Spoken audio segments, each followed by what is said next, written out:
Hi, my name is Samuel Shropshire. I'm an American citizen living in Saudi Arabia. I came here in November 2011, not knowing anything about Islam or the Prophet Muhammad, peace be upon him. Most of what I had heard was extremely negative. In America, our news channels boosted their on-air ratings by regularly sensationalizing breaking news of terrorism. Every 30 minutes, one witnessed horrific scenes of bombings and bloodshed and murder, often one Muslim group fighting against another Muslim group.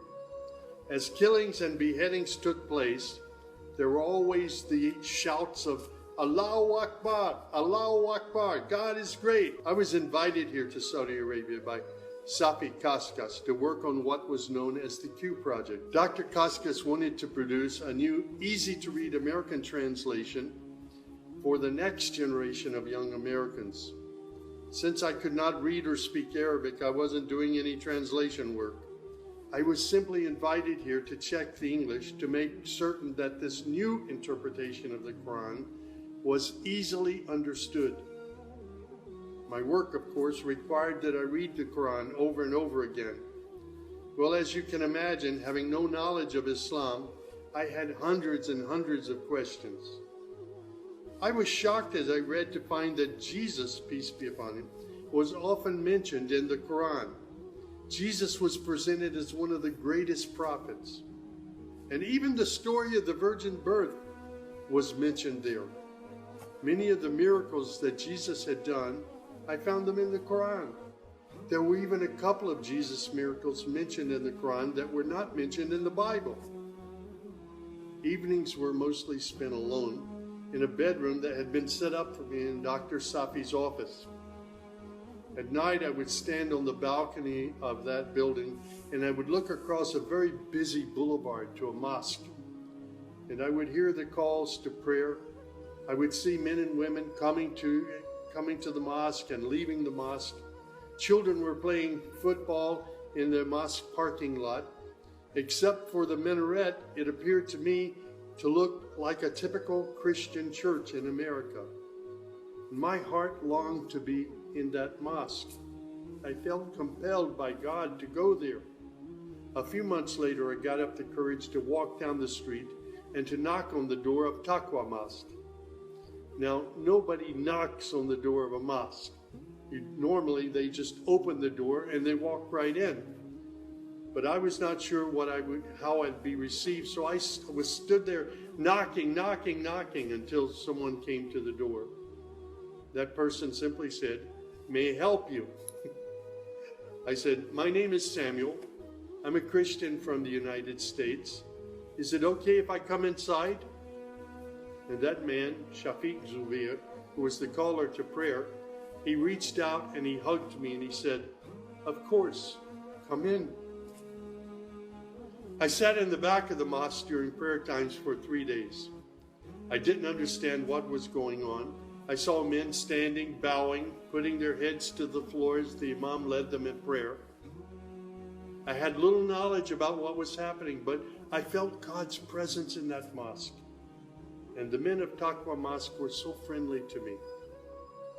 After 3 days, I asked Shafiq if he could teach me the first surah of the Quran, Al-Fatiha. This was a necessary element in praying the 5 daily prayers. I was memorizing sounds, but I didn't know what the sounds meant. So I started comparing them with an English translation I had, and I realized that there was nothing in Al-Fatiha that was inconsistent with Christian teaching. There I read the encouraging words that God was the most merciful, the distributor of mercy and forgiveness. My heart was being strangely touched by the words of the Quran and the love displayed by the men of Taqwa Mosque. Dr. Sadiq Malki would later drive me to the Islamic Education Foundation in Al-Hamra neighborhood of Jeddah, where I said Al-Shahada. According to Islam, we're all equal. There's none above another. There are scholars, but their role is educational. As for the relationship with God, it's personal, it's direct. The faith itself is simple and clear. It's summed up in just 6 points. There is one true God who is unlike any other being. He is neither born nor does he give birth. He has neither spouse nor offspring. Nothing is comparable to him. He's all-powerful. He knows everything perfectly. He is the most merciful. Secondly, a belief in angels who are indeed the servants of God. They obey God's bidding and they do whatever they're commanded to do. They don't have any free choice.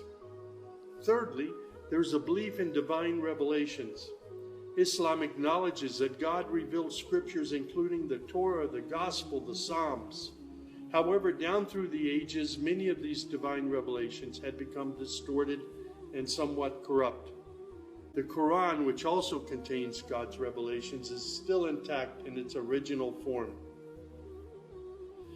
Fourthly, there's a belief that in all earlier prophets and God's messengers, not just Muhammad. They believe in Abraham and Isaac and Moses and Jesus and hundreds of other prophets. They believe that the prophets were the best of mankind. Muslims believe in the last day.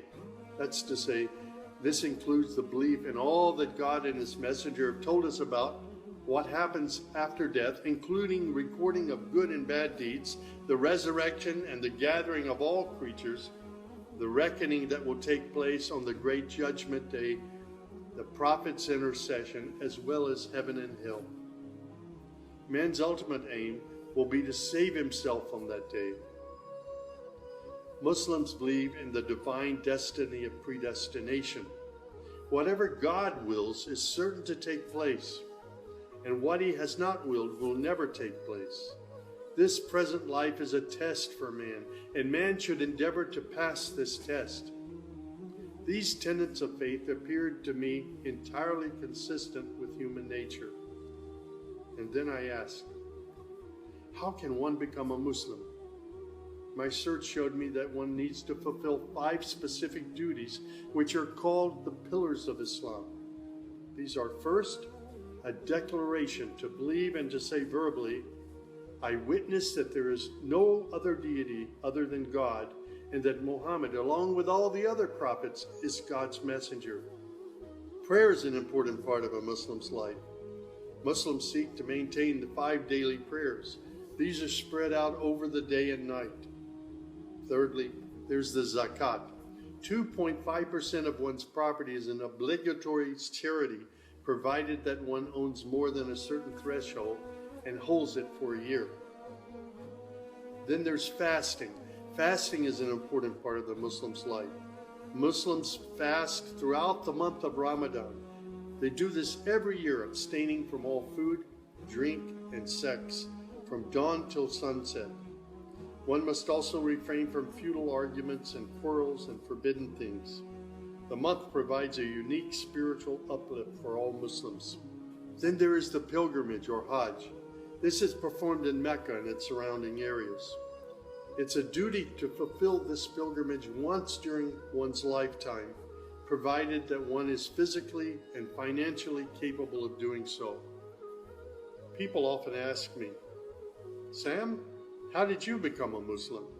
In the church was a library, and in that library were children's books.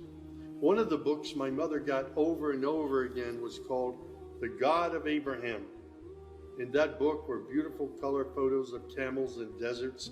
She would read me the story of Abraham, how he was commanded by God to leave his mother and father because they were worshiping idols.